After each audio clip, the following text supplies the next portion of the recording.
सच्चिदानंद रूपाय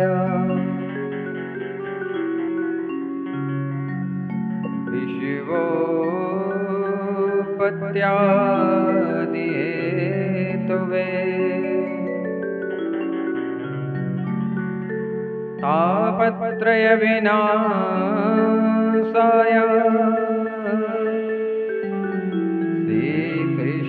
श्रीकृष्णाय वयं नुमः।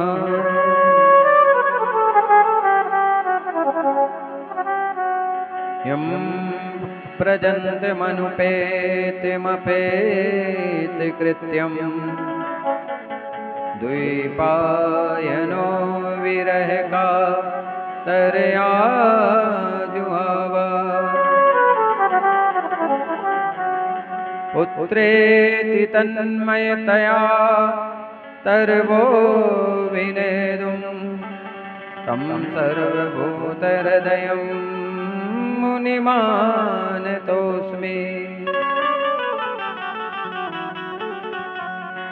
भक्ति भक्ति भगवन्ति गुरु चतुर्नाम बपुए जिनके पद वंदन किए नासै विघ्न अनेक।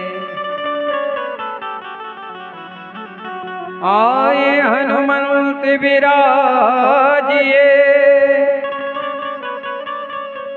कथा कहूँ मति अनुसार प्रेम सहित गादी धरूं पधारिए पवन कुमार।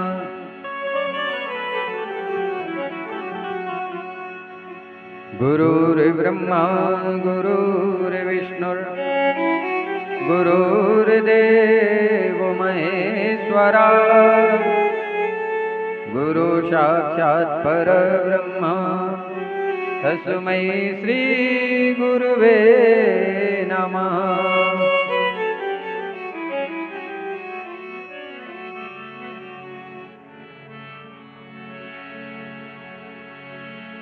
परम मंगलमय परात्पर अखिलेश्वर अकारण करुणा वरुणालय भक्तवांचा कल्पतरु तड़युत विनिंदित पीतांबरधारी श्री बालकृष्णाल भगवान की प्रतिमूर्ति श्रीमद्भागवत महापुराण यत्र तत्र सर्वत्र विराजमान इस ग्राम के क्षेत्र के समस्त देवी देवता जो अदृश्य रूप में आकर कथा को श्रवण कर रहे हैं, इस पांडाल में विराजमान भक्तिमती माताएं, सभी वृद्धजन, युवा वर्ग, समस्त शिष्यगण, समस्त ग्रामवासी, परीक्षित के रूप में विराजमान हमारे यजमान जी, सपत्नी, मंचासीन विद्वज्जन और हमारी कथा को बहुत ही सुंदर सजाने वाले हमारे मंचासीन मित्र, सहयोगी, संगीत पर जो साथ दे रहे हैं समस्त मित्रगण, और विशेष कृपा आप सब पर बरसाने वाले जसमुख के बब्बा, जिनकी कृपा करुणा से आज 6वां दिन आ गया, लेकिन पता नहीं चला कि 6 दिन कब निकल गए। तो बड़े भाव से मन वाणी को पवित्र करने के लिए भगवान के नाम का संकीर्तन करेंगे। इसके बाद जैसी इच्छा होगी कथा कान लेंगे।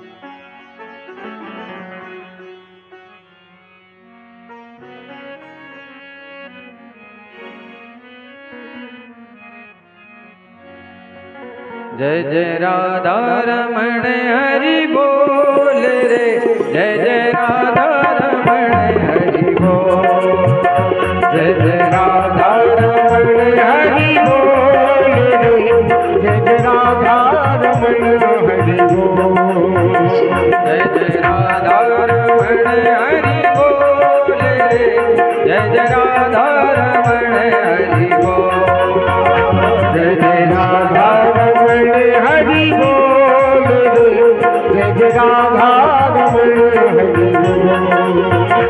हरि बोल हरि बोल।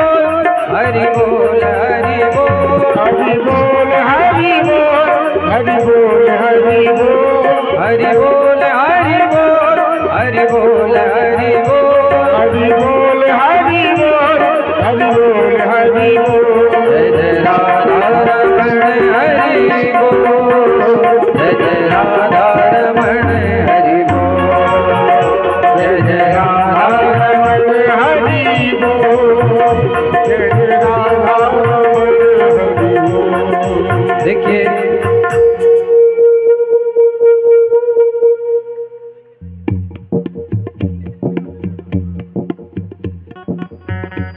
जब भी भगवान के नाम का संकीर्ण होता है, साउंड की आवाज कम करो तो वहां से संकट नहीं करेगा, साउंड की आवाज कम करो। भगवान के नाम का जब संकीर्तन होता है तो भगवान ने 2 हाथ दिए हैं, ताली जरूर बजाना चाहिए, क्योंकि यहाँ ताली बजाने से हमारे हाथों की जो खराब रेखाएं हों वो अच्छी बन जाती हैं, क्योंकि भगवान ही बनाने वाले हैं, भगवान ही मिटाने वाले हैं।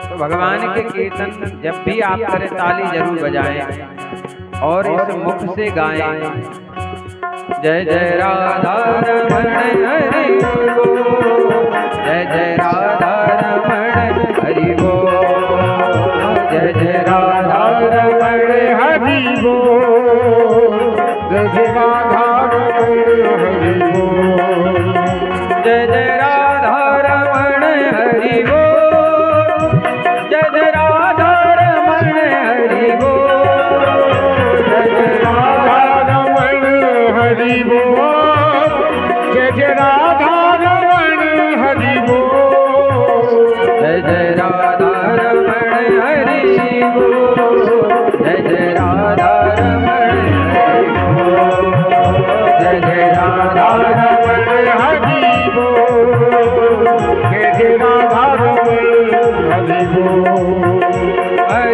बोल हरि बोल हरि बोल हरि बोल हरि बोल हरि बोल हरि बोल हरि बोल हरि बोल हरि बोल हरि बोल हरि बोल हरि बोल हरि बोल जय जय राधा रमण हरि बोल जय जय राधा रमण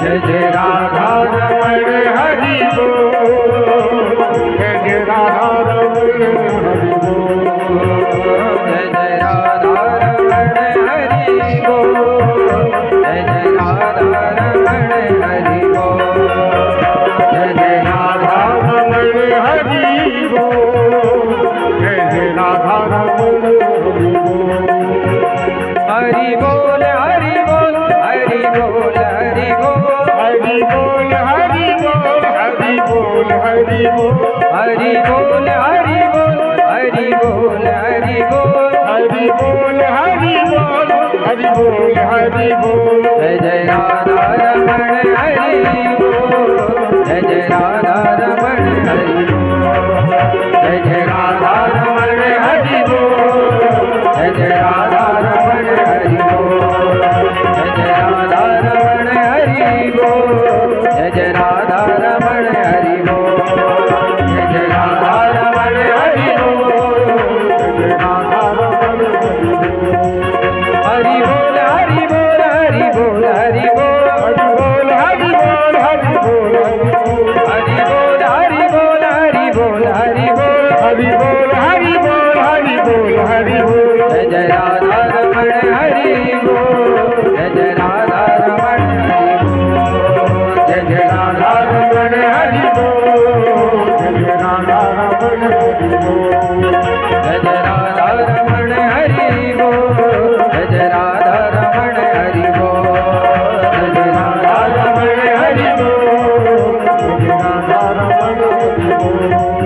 हरि बोल हरि बोल हरि बोल हरि बोल हरि बोल हरि बोल हरि बोल हरि बोल हरि बोल हरि बोल हरि बोल हरि बोल हरि बोल हरि बोल हरि बोल हरि बोल जय जय राधा रमण हरि बोल जय जय राधा रमण हरि बोल जय जय राधा रमण हरि बोल जय जय राधा रमण हरि बोल जय जय राधा रमण हरि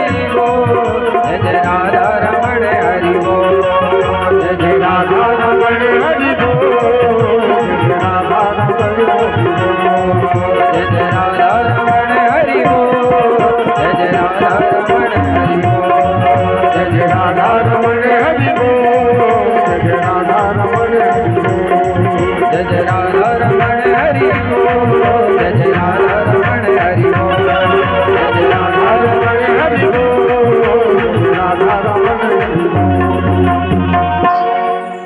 बोले राधा रमण सरकार की। कल श्रीमद् भागवत के माध्यम से थोड़ा सा पेश किया। आप सभी ने देव श्री गिरिराज महाराज का पूजन किया है।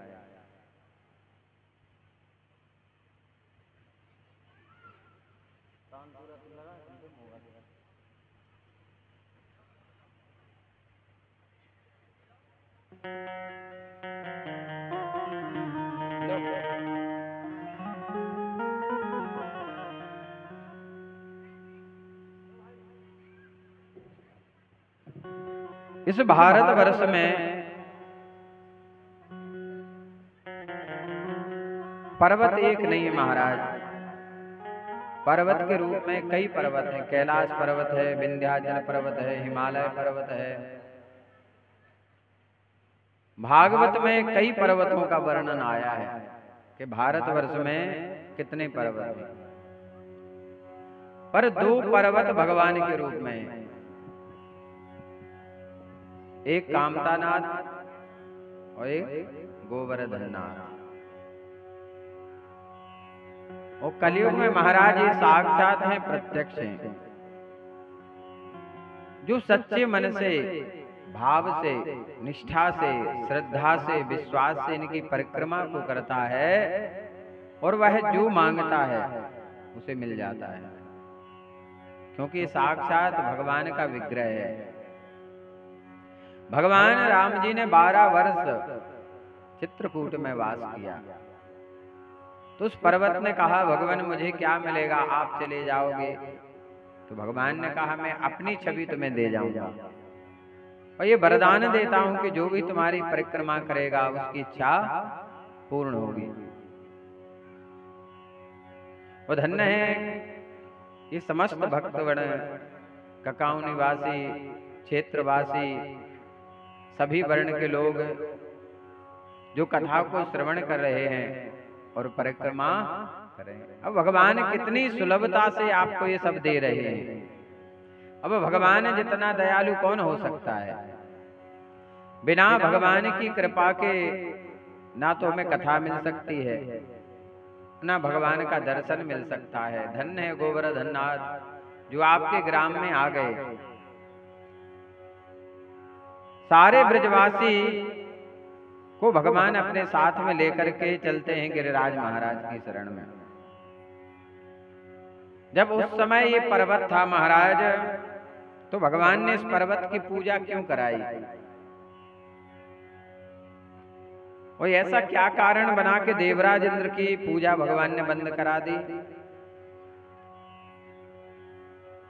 त्रेता युग की बात है कि भगवान ने गिरिराज की पूजा क्यों कराई। गिरिराज का अर्थ होता है, गिरि माने होता है पर्वत, और राज माने जो पर्वतों का राजा हो उसे कहते हैं गिरिराज। तो भगवान ने अपनी छवि दे दी तो हो गए श्रीनाथ। और भगवान ने गायों का ले जाकर वहां चराया तो हो गया गोवर्धन। वर्धन माने बढ़ना। और अपने ही आशीर्वाद से सारे भारतवर्ष में उस गोवर्धन को पूजनीय कर दिया। बात है उस समय की कि भारतवर्ष में पश्चिम दिशा में एक द्वीप है, जिस द्वीप का नाम है सालमली द्वीप। जैसे हम आपसे पूछें कि हम किस द्वीप में वास करते हैं, इतने सारे लोग यहाँ बैठे हैं, यदि हम ये प्रश्न आपसे करें कि आप कौन से द्वीप में वास करते हो, तो क्या उत्तर दोगे आप? क्या कहोगे? कौन से द्वीप में हम निवास करते हैं? बताओ बेटा, है पता आप लोगों को?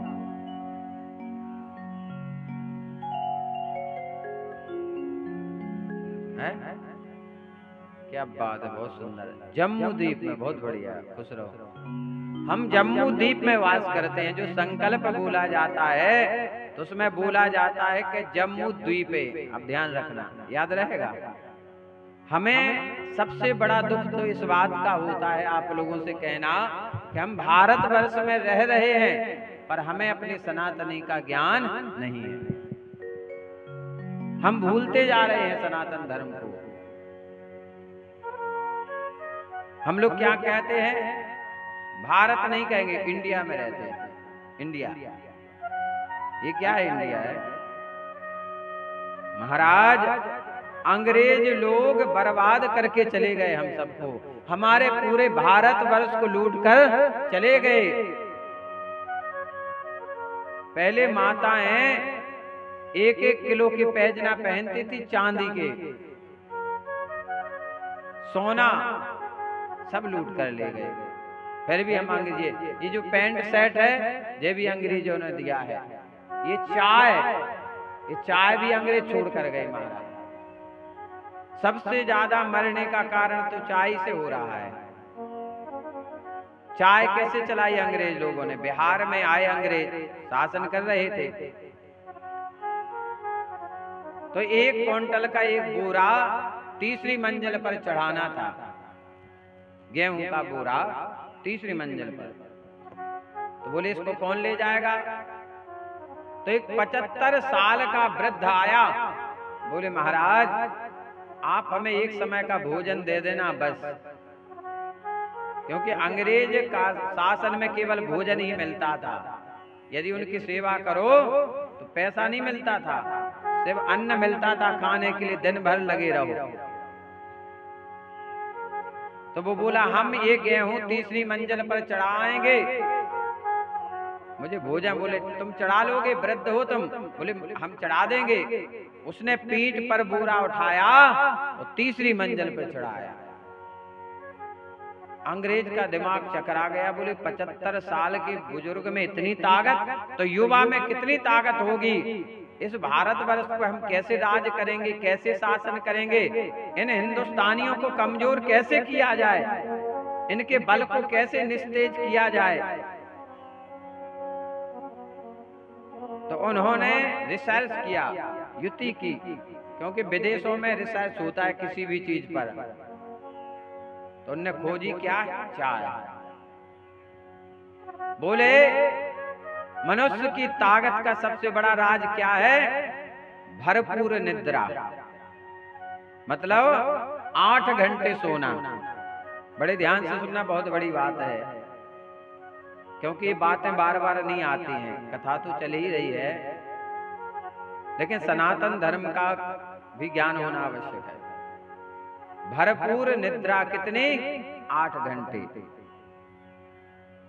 और कम से कम 6 घंटे तो सोना ही चाहिए, 8 ना मिले तो 6 घंटे। दूसरा तेज ब्रह्मचर्य, और तीसरी पर्याप्त भोजन, भूख, दूध, दही और घी का सेवन। ये हिंदुस्तानी की ताकत का, सेहत का राज था उस समय। फिर से ध्यान से सुने, भरपूर निद्रा, घी, दूध, दही, घी का सेवन, ये वो करते थे, सोते थे।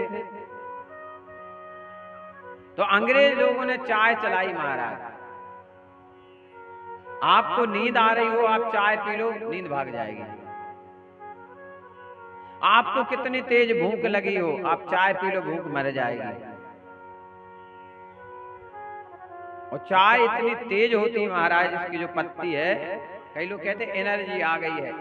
एनर्जी नहीं होती महाराज, चूल्हे पर नीचे आग जलाओ तो पानी भी उबलने लगता है, पानी भी उबलने लगता है।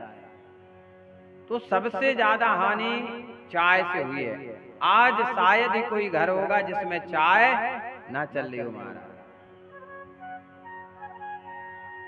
और आप चाय को छोड़कर देख लीजिए, जिन्हें भूख ना लग रही हो, जिन्हें नींद ना आ रही हो, आप चाय को छोड़ के देखो कैसे नींद नहीं आती, कैसे भूख नहीं लगती है आपको।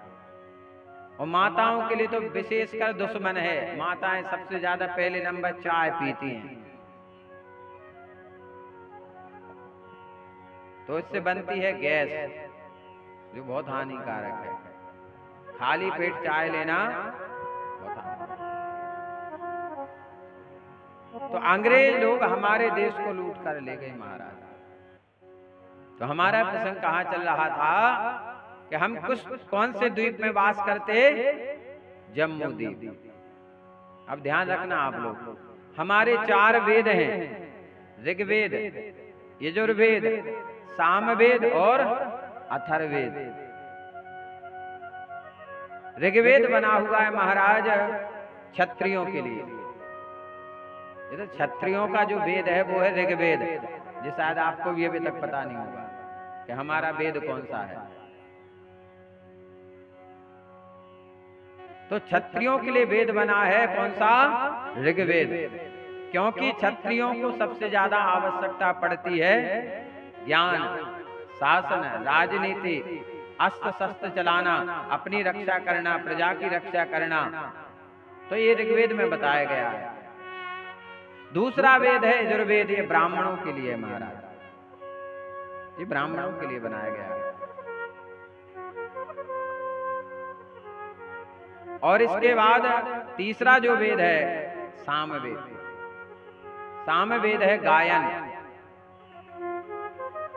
और फिर है अथर्ववेद, जिसमें है आयुर्वेद, देसी दवाएं, देसी जड़ी। आदिवासी लोग, छोटे छोटे लोग जंगल में जाते हैं, ढूंढते हैं, बेचते हैं।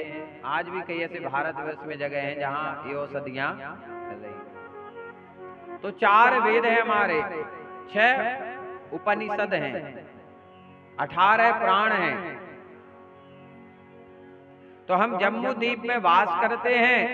जम्मू द्वीपे भरतखंडे भारतवर्षे आर्यावर्तैक देशांतर्गते पुण्य प्रदेशे है मध्य प्रदेशे। भारत के मध्य में है, तो मध्य प्रदेश। पहले ये मध्य देश कहते थे, इसको क्या कहते थे? मध्य देश। अब होगा मध्य प्रदेश। पहले मध्य देश लिखा है पुराणों में, मध्य देश, मध्य प्रदेश। अब निवाड़ी जिला मंडलांतर्गते ककावनी नामने ग्रामे सुविस्थाने जसमुख सुविस्थाने सप्तदिवसीय श्रीमद् भागवत ज्ञान यज्ञ क्षत्रिय समाज द्वारा कर्मणा समस्त ग्रामवासी कल्याणार्थ हेतवे स्थिर लक्ष्मी प्राप्त निरोगी काया प्राप्त हेतवे ब्राह्मण द्वारा नाना नाम गोत्रेभ्यो ब्राह्मणेभ्यो, ये संकल्प में बोला जाता है।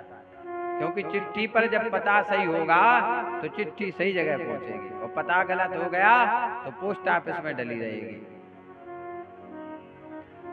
तो ऐसे 7 द्वीप हैं। तो जो सालमली द्वीप था, वहां द्रोणाचल पर्वत, ये गोवर्धन जो है किसके पुत्र हैं? द्रोणाचल के। तो द्रोणाचल की पत्नी के गर्भ से गोवर्धन का जन्म हुआ। बनारस में जन्मे पुलस्त महाराज। इन्हें जैसे पता चला कि एक ऐसे पुत्र का जन्म हुआ है कि जिनकी परिक्रमा करने से हर मनोकामना पूर्ण होती है, तो पुलस्त महाराज पहुंचे, बोले हम अपने बनारस लेकर आएंगे। तो गोवर्धन महाराज के पास गए, द्रोणाचल से मांगा।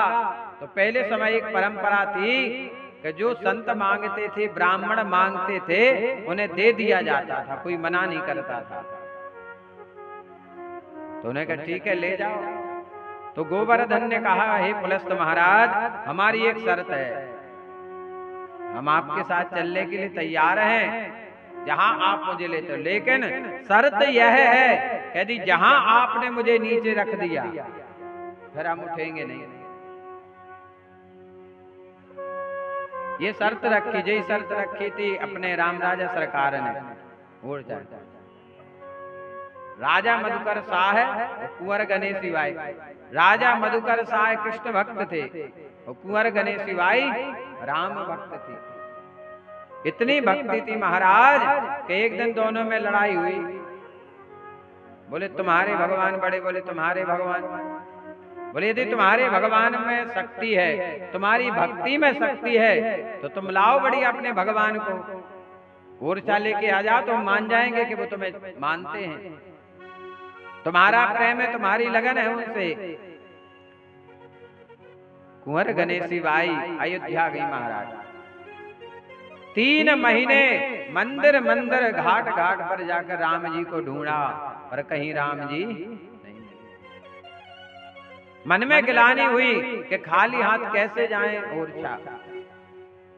सरयू में मरने का निर्णय कर लिया, बोले अब तो यही प्राण दे देते। और सरयू जी में आप कूद गई भगवान के लिए। बोले जब भगवान नहीं मिलेंगे तो अकेले जी कर क्या करेंगे।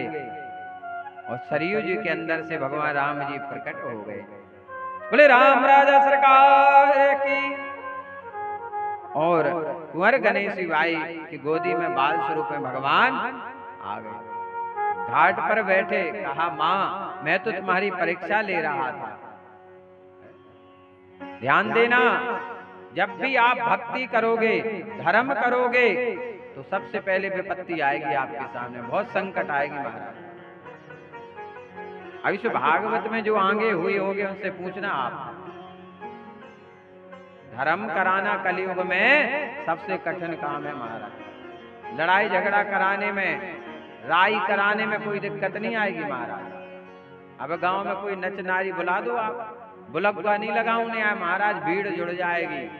और भागवत में लोग ये कहेंगे हमें बुलाओ नन्या, और राई में कौन सा बुलगुआ लगत बताओ हमें, आज तक लगो बुलगुआ है भी सब बिना बुलाए पहुंचते के नहीं, वहां नहीं कहते कि हमें नहीं बुलाओ।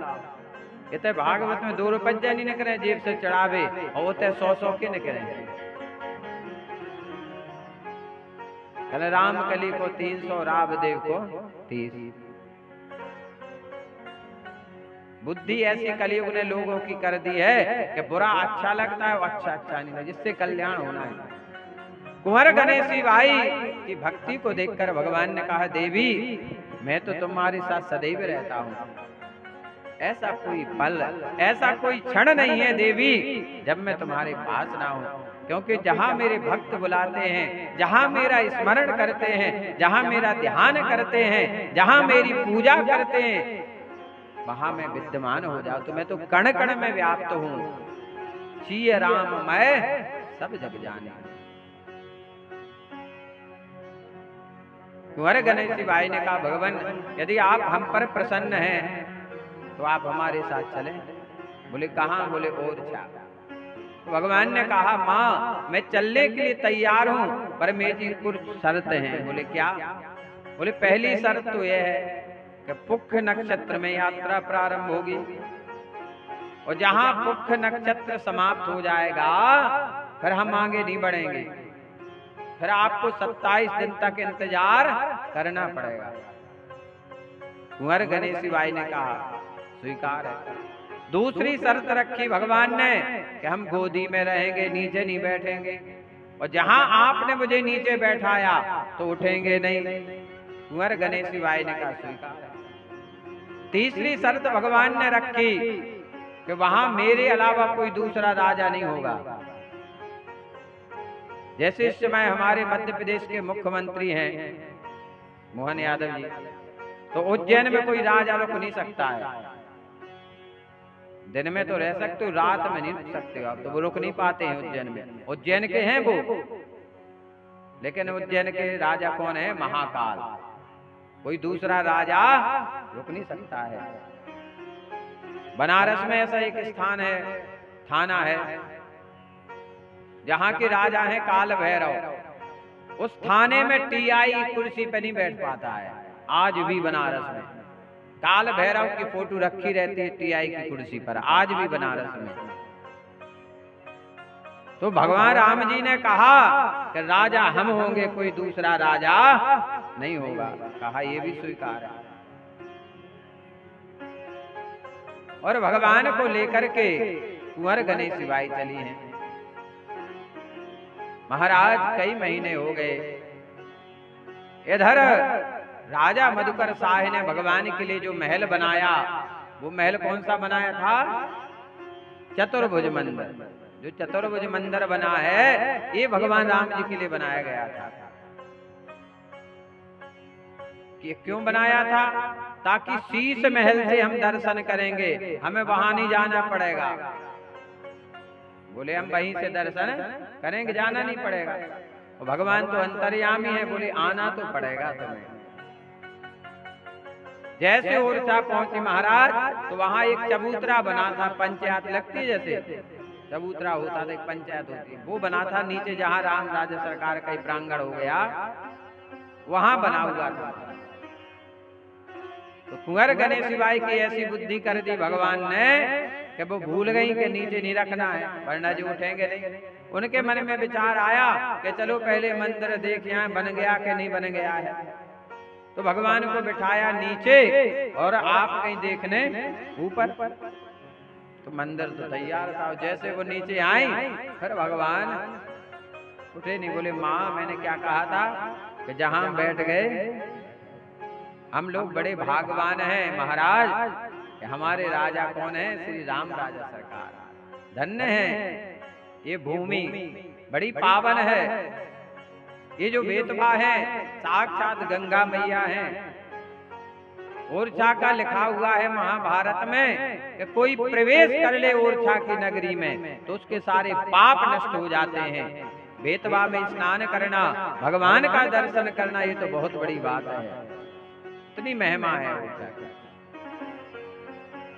ठीक कहा है, ओरछा सुंदर है स्थान विराजे जहाँ पे राजा राम। ओरछा सुंदर है स्थान विराजे जहाँ पे राजा राम। रानी कुंवर बाई लाई रे, रानी कुंवर बाई की भाई अमर कहानी है। राम को लाई थी भजी सहनाई थी, राम को लाई थी भजी सहनाई थी।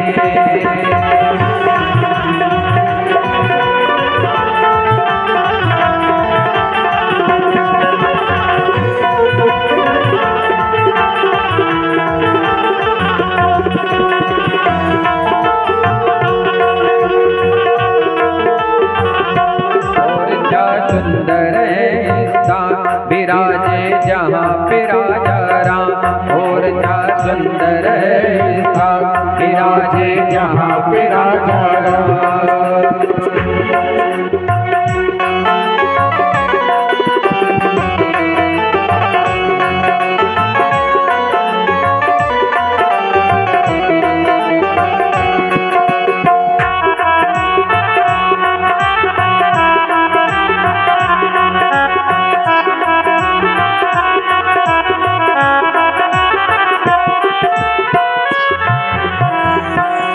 बोले ओरछा देव श्री राम राजा सरकार की।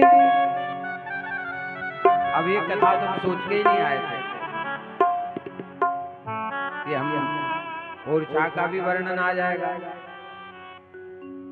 और बप्पा को जो कथा सुने, हम तो कहते हैं कि निश्चित करके हमने कई जगह देखा कि आज जाकर के हम जय प्रसंग सुनाएंगे, ये भजन गाएंगे, ना वो कथा हो पाती ना वो भजन हो पाते। अब हम निश्चित ही नहीं करते, हम तो कहते जो हनुमान जी को सुनने होगी वो कथा चलेगी। तो गोवर्धन महाराज को लेकर के पुलस्त महाराज चले, शर्त रखी गई कि जहां बैठाओगे हम उठेंगे नहीं। जैसे ब्रज भूमि में प्रवेश किया महाराज, पुनः वृंदावन ऐसी भूमि महाराज कि जब तक ठाकुर जी की कृपा आप पर नहीं होगी आप वृंदावन नहीं जा सकते।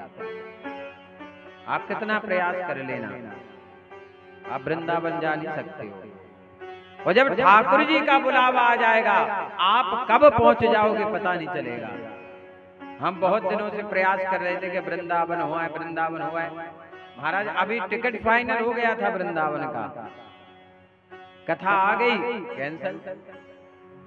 और उत्तराखंड गए, उत्तराखंड से निश्चिंत था कि वृंदावन जाना है, लेकिन वृंदावन पहुंच गए। मोहन प्रेम बिना नहीं मिलते, चाहे कर लो कोटि उपाय। मिले न गंगा सरस्वती में, मिले न यमुना नहाए। प्रेम सरोवर में जब डूबो, हर की झलक लखाए। मोहन प्रेम बिना नहीं मिलते, चाहे कर लो कोटि। क्योंकि ये वृंदावन धरती पर है ही नहीं है। वृंदावन धरती पर नहीं है। मथुरा तो है धरती पर, गोकुल है धरती पर, नंदगांव धरती पर है, बरसाना धरती पर है महाराज। पर ये जो तीन चीजें हैं ब्रज में, यमुना जी, गोवर्धन और वृंदावन, इनकी महिमा बहुत है। वृंदावन जब भी जाओ पहले यमुना स्नान करो, वृंदावन की परिक्रमा करो, फिर बांके बिहारी का दर्शन करो, फिर गिरिराज की परिक्रमा करके घर आ जाओ। चारों धाम आपने कर लिए, अर्थ धर्म काम। प्रयागराज भगवान के पास पहुंचे। तीर्थों के राजा कौन है? प्रयागराज। प्रयागराज ने कहा, भगवान आपने मुझे तीर्थों का राजा बनाया है, सारे तीर्थ कर देने को आते हैं पर वृंदावन नहीं आता है। तो भगवान ने कहा, देखो प्रयागराज, मैंने तुम्हें तीर्थों का राजा बनाया है, अपने घर का राजा नहीं बनाया। और वृंदावन मेरा घर है और यहाँ के राजा हैं मेरे भक्त। तो ध्यान देना, वृंदावन में भक्ति नृत्य करती है, भक्ति नाचती है। वहां कोई कितना पढ़ा लिखा हो, कितना धनवान हो, उसकी कोई इज्जत नहीं है वृंदावन में। पर कोई भजन करने वाला हो, उसके पास एक पैसा ना हो, महाराज पूरा वृंदावन झुकता है, पूरे ब्रजवासी झुकते हैं जो माला लेके भजन करता है। हमने एक संत जी देखे, गोवर्धन परिक्रमा कर रहे थे, 1000 पत्थर रखे हुए थे गोल। अब वो पेड़ भर रहे थे, तो एक स्थान पर एक बार लेटते, एक पत्थर उठा के रख देते, फिर दूसरा लेटे, उसी फिर दूसरा, ऐसे 1000 रखते थे, फिर ऐसे आगे दूसरी पेड़।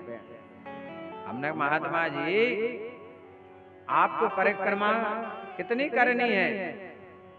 तो बोले हमें 1000 परिक्रमा करनी है। अब 21 किलोमीटर की परिक्रमा है गोवर्धन की। अब एक स्थान पर जब 1000 लेटोगे, 5 फुट, मतलब व्यक्ति 5 फुट, 5.5, 6 फुट, इससे ज्यादा तो होता नहीं।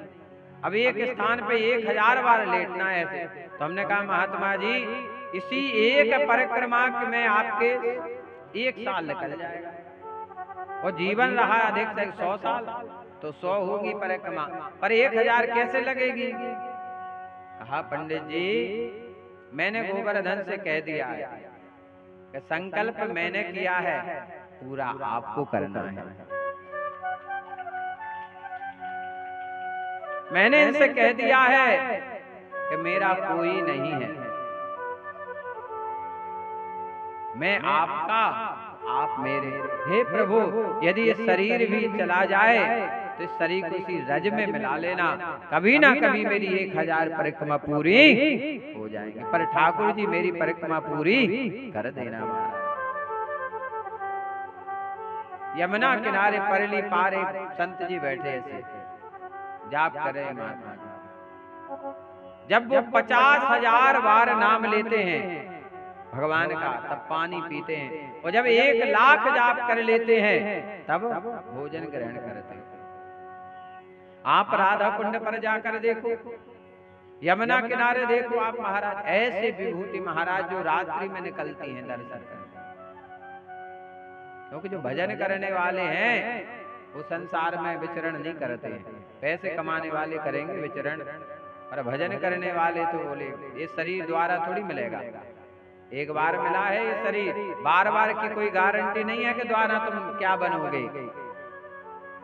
क्योंकि किसी से उधार पैसे लिए हैं, समय से चुका दोगे, विद ब्याज के चुका दोगे, तो फिर से उधार ले लेना, और पता चला तुमने ब्याज भी नहीं दिया, गुड़ भी खा गए, तो वो दूसरा उधार देगा क्या? तो भगवान ने ये शरीर दिया है उधार में, और इसका ब्याज क्या है? भगवान का नाम। भगवान के काम में इसका उपयोग करोगे तो द्वारा ये मिल जाएगा, क्योंकि लिखा है बड़े भाग्य मानस तनु पावा, सुर दुर्लभ देवताओं को दुर्लभ है शरीर, ना जाने अगले जन्म में क्या बनेंगे। इसी भागवत में श्राप के कारण कुबेर के पुत्र नलकूबर मणिग्रीव वृक्ष बन गए, जड़ बन गए। और वृंदावन में महाराज जितने वृक्ष हैं, लताएं हैं, ये सब भक्त हैं महाराज। इसी कलयुग की घटना है वृंदावन की। एक मंदिर बना हुआ था वृंदावन में, दरवाजे पर एक बेल लगी थी बहुत बड़ी, कई वर्षों पुरानी वो बेल थी। संत जी ने कहा इस मंदिर का जीर्णोद्धार कर देते हैं, इसमें दरारें आ गई हैं, तो उनने उस बेल को काट दिया। ऐसा उनका मन खिन्न हो गया उस पेड़ को काटने से कि वो जहां 15 घंटे भजन करते थे वो 5 मिनट मन नहीं लग रहा है, इतना खिन्न मन हो गया। ऐसे उनको 4-5 दिन हो गए, तो वो भक्तमाली जी महाराज के पास गए, श्री गणेश दास महाराज जी के पास। बोले गुरुदेव आज 5 दिवस हो गए, मैं 15 घंटे भजन करता था, मन लगता था, तो अब 5 मिनट मन नहीं लग रहा है, ऐसा क्या अपराध हो गया है हमसे। गुरुदेव ने कहा एक बात बताओ, तुमने किसी भक्त का अपराध तो नहीं किया, किसी भक्त को सताया तो नहीं है, किसी गाय पर हाथ तो नहीं उठाया, किसी को मारा पीटा तो नहीं है, किसी की चोरी तो नहीं की है। बोले नहीं महाराज। बोले कुछ ना कुछ तो अपराध बना है। बोले वृंदावन के किसी वृक्ष को तो नहीं काटा है। बोले हाँ गुरुदेव, यही अपराध हो गया कि मंदिर के दरवाजे पर एक बेल का पेड़ था, लंबा, बहुत पुराना, वर्षों, हमने उसे काट दिया। कहा भैया ये वृक्ष नहीं है वृंदावन के, वृंदावन के जो कण कण हैं वो भक्त हैं भगवान के, वृंदावन के जो वृक्ष हैं वो भी भगवान के भक्त हैं। जाओ उस वृक्ष से क्षमा मांगो, माफी मांगो। जैसे महात्मा जी वहां से निकले तो एक व्यक्ति ऐसा निर्वस्त्र मिला कि उसके पूरे शरीर से खून बह रहा था, जैसे किसी ने ब्लेड फेर दिया पूरे शरीर पर। संत ने अरे भैया ऐसा किसने तुम्हें मारा पीटा, पूरे शरीर से रक्त गिर रहा है। वो व्यक्ति कहने लगा आपने किया है मेरा यहाँ, मैं वही बेल का पेड़ हूँ जो आपके दरवाजे पर लगा हुआ था, आपने मुझे खंडित कर दिया, काट डाला। मैं वृक्ष के रूप में भजन कर रहा था भगवान का, बड़ी मुश्किल से मुझे इस ब्रज में बास मिला, आपने मुझे काट डाला। संत महात्मा ने क्षमा मांगी, आप जो भी भक्त मुझे क्षमा कर दो, मुझे पता नहीं था कि यहाँ के जो वृक्ष हैं वो भी भगवान के भक्त हैं। जाकर उस वृक्ष में सिंचन करने लगे, रोने लगे वृक्ष के सामने, और 1 महीने तक जब उसमें जल डाला उसमें पी के फूट पड़े। वही व्यक्ति फिर आया तो उसके शरीर के घाव ठीक हो गए। वो कहने लगा महात्मा जी आपने मुझे हरा भरा किया है, अब जाओ, अब तुम आराम से भजन कर सकते हो। तो वृंदावन साधारण नहीं है महाराज, यहाँ के राजा हैं भक्त, तो जहाँ भजन होता है महाराज वहीं पर भगवान होते हैं। तो जैसे गोवर्धन महाराज वृंदावन की ब्रज भूमि में प्रवेश किया, भक्ति का ज्ञान अपने आप प्रकट होने लगा, सद्बुद्धि आने लगी। महाराज आप लोग भी जाकर के देखना, आप जैसे ब्रज भूमि में प्रवेश करेंगे आपके जो विकार हैं वो सब समाप्त हो जाएंगे, और बुद्धि इतनी अच्छी हो जाएगी, आपको इतना अच्छा लगेगा कि अब घर नहीं जाना है। उस भूमि में प्रवेश करते हुए तो गोवर्धन को सब दिखाई दे गया, अरे ये तो वही भूमि है और भगवान को यहाँ जन्म लेना है कृष्ण रूप में। तो उन्होंने ऐसी बुद्धि की पुलस्त महाराज की, तो उन्होंने वहीं रख दिया, उन्हें स्नान करने लगे। इसके बाद गोवर्धन नहीं उठे महाराज, तो पुलस्त महाराज को क्रोध आया, उन्होंने श्राप दे दिया गोवर्धन को कि जाओ मैं तुम्हें श्राप देता हूँ, प्रतिदिन तिल के बराबर घटोगे। तो जब पुलस्त महाराज गोवर्धन पर्वत को लेकर आए थे, उस समय महाराज इसकी 8 योजन लंबा।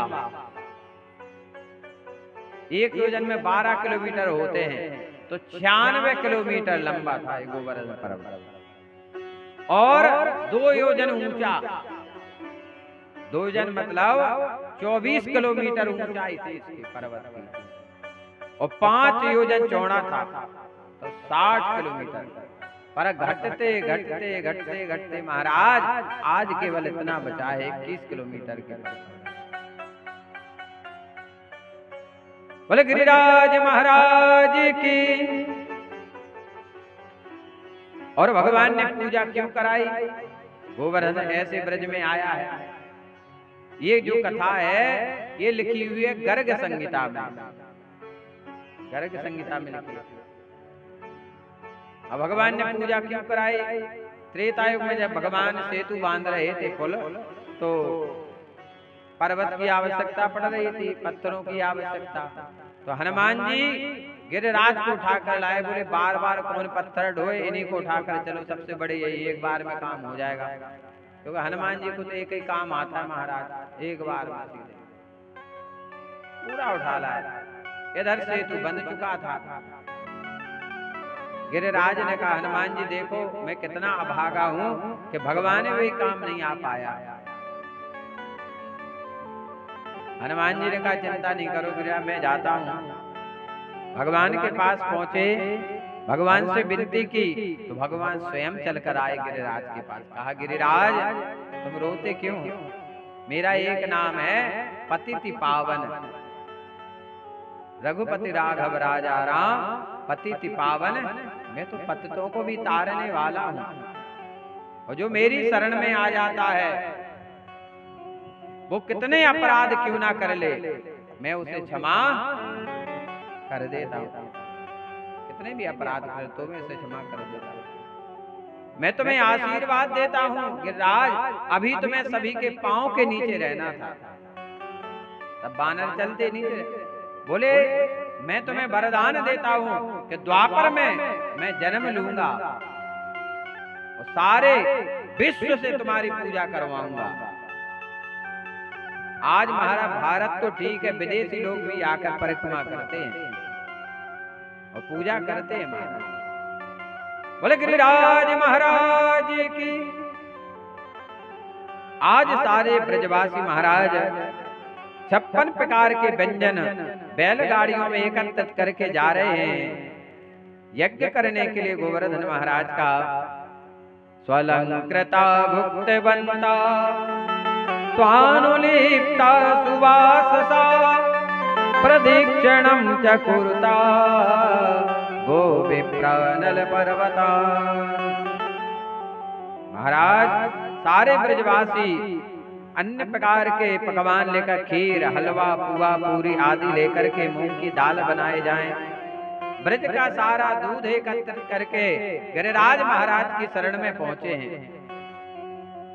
अब सारे ब्रजवासी बोले कन्हैया मुझे कोई आए बता दे कि जो हमारे देवराज इंद्र आए तो वो तो साक्षात देखे, पर तेरो गिरिराज तो देखा ही ना है, पूजा कैसे करेंगे? तो भगवान ने आधा रूप राधा रानी का, वो आधा कन्हैया का रूप। भागवत में लिखा है कृष्ण स्वन्यतमं रूपम गोपीभिस्रम्भणं गता शैलोस्मीति ब्रुवन् भूरि बलिमादद्रल्पपो।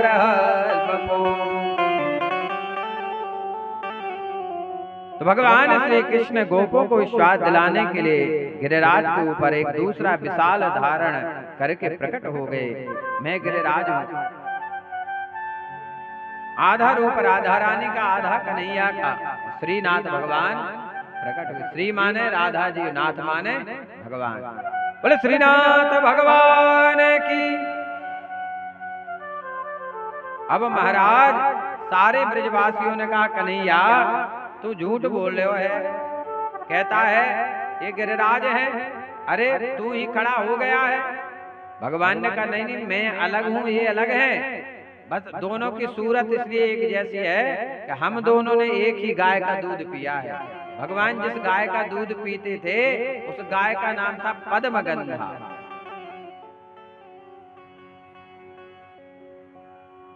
गाय भी कितनी दयालु होती महाराज, आप 6 महीने के बालक को रोड पे बैठा दो, 6 माह का बालक और 1000 गाय आ रही हो, उस बालक से बोलेंगी नहीं, अपने आप ऐसे निकलती जाएंगी सब। वो आप खड़े हो जाओ, आप खड़े नहीं हो सकते 1000 गायों के सामने, बच्चे से बोलेंगी नहीं, वो आपको स्वयं रास्ता देना पड़ेगा उनके लिए। उन्हें इतना ज्ञान है कि जैसा हमारा बछड़ा वैसे ये भी बच्चा है।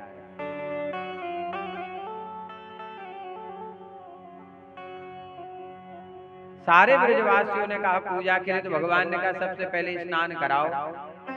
महाराज स्नान कराने के लिए जाएं जब यमुना जी, तो यमुना जी तो वहां से बहुत दूर है। पानी भरते भरते महाराज इनके 12 बज गए, पर गिरिराज महाराज को मुख नाए बीजो। बोले लाला तेरो ये गिरिराज को तो मुख ही नाए बीजो, और सारे शरीर को स्नान कराते कराते तो बरसों निकल जाएगा। भगवान ने मन से मानसी गंगा को प्रकट किया, बोले मानसी गंगा की। और सारे ब्रजवासियों ने गिरिराज महाराज की परिक्रमा की है, बड़े भाव से तन्मय होकर के परिक्रमा लगा रहे हैं। किसी भी तीर्थ में हम जाएं, किसी भी मंदिर में हम जाएं, तो हमें भगवान की परिक्रमा जरूर करना चाहिए।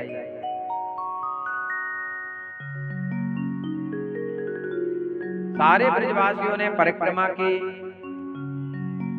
अनास्य नडयुक्तानि ते चारुहि यशोलंकृता, गोप्यश्च कृष्णवीर्याणि गायन्त्या सत्पिशासा। महाराज अपने गाय बछड़ों को लेकर के गाड़ियों पर सवार होकर, कुछ पैदल चल के, गाड़ियों पर बेसवार हुए जो चल के नहीं जाते थे, महाराज वृद्ध थे, उनको भी बैलगाड़ियों में बैठाया, और जो युवा वर्ग थे वो पैदल चल के परिक्रमा करते जा रहे हैं गिरिराज महाराज की। बोले गिरिराज महाराज की।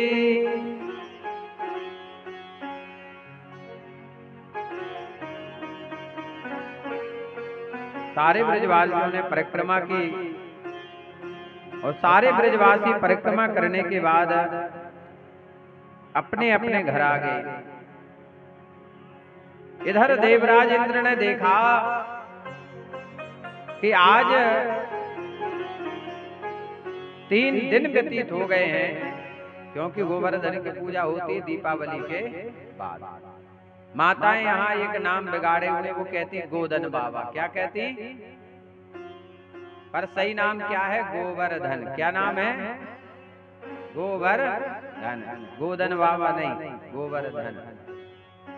ठीक है, अब अच्छा बोल रहे हैं। इसमें महाराज अपने घरों पर बनाया जाता है गोवर्धन को, और 56 प्रकार का भोग लगाया जाता है, कड़ी चावल बड़ा। अब गांव की माताएं तो दूध में चावल डाल के खुआ देती है, अधिकतम ने यही देखा है। अगल बगल एक मूसद है दे,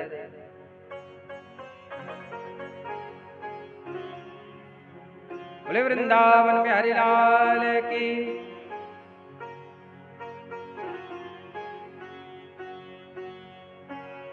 देवराज इंद्र ने देखा कि ब्रजवासियों ने मेरी पूजा नहीं की है। नारद जी आए, नारद जी ने कहा रे देवराज इंद्र, अब तुम्हारी पूजा होगी भी नहीं। कहा क्यों? बोले वो नंद के छोरा ने आपकी पूजा को बंद कराए दी है। बोले बाय नंद के छोरा को इतना साहस कि बा ने हमारी पूजा को बंद कराए दियो। बड़ा क्रोध आया देवराज इंद्र को। इंद्रस्तदात्मनः पूजां विज्ञाय विहितान् नृप,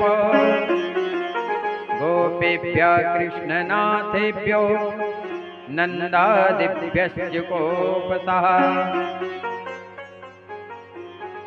इतना क्रोध आया देवराज इंद्र को कि देवराज इंद्र ने प्रलयकारी मेघों को बुलाया। प्रलयकारी मेघ महाराज ऐसे हैं जो मूसलाधार वर्षा करते हैं। जितना धान कूटने वाला मूसर होता है ना, ऐसे वर्षा। गणम शांबर्तकम नाम मेघानां चांतकारिणां इंद्रा प्राचोदयत क्रुद्धो वाक्यां चाये समान्युता। महाराज तिल मिला उठाकर प्रलयकारी मेघों को बुलाया। उसने कहा कि जाओ, आज मैं तुम्हारे सारे बंधन खोलता हूँ और ब्रजमंडल में डुबा दो सारे ब्रजमंडल को, सारे ब्रजवासियों को। इन्हें इतना घमंड हो गया है अपने ऊपर कि इन सबने हमारी पूजा को बंद कर दिया है। महाराज बंधन खोल दिए, मूसलाधार वर्षा होने लगी। इत्तम मकवता गिरता मेघा निर्मुक्त बंधन। चारों तरफ हाहाकार मच गया। महाराज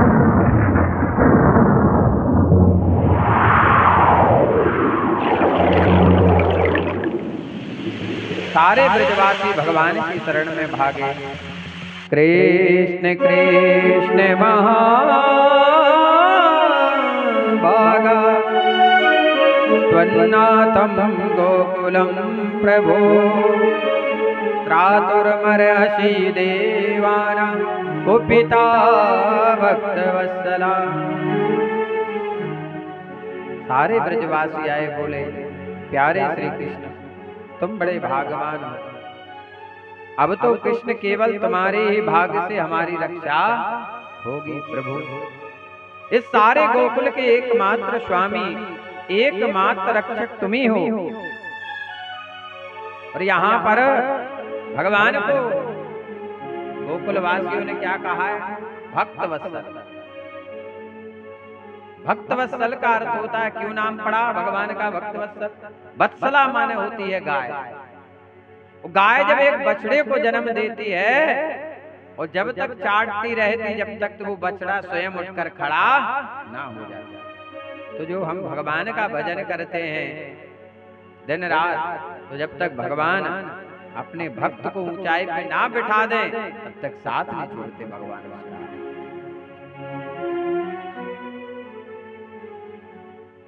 भगवान ने देखा कि वर्षा और ओलों के मारे पीड़ित होकर सब बेहोश हो रहे हैं। वे समझ गए ये सारी करतूत इंद्र की है, उन्होंने ही क्रोधवश ऐसा किया है।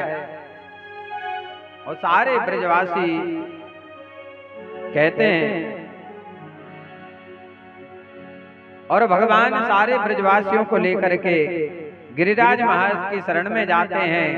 7 वर्ष के कन्हैया हैं और 7 कोस के गिरिराज।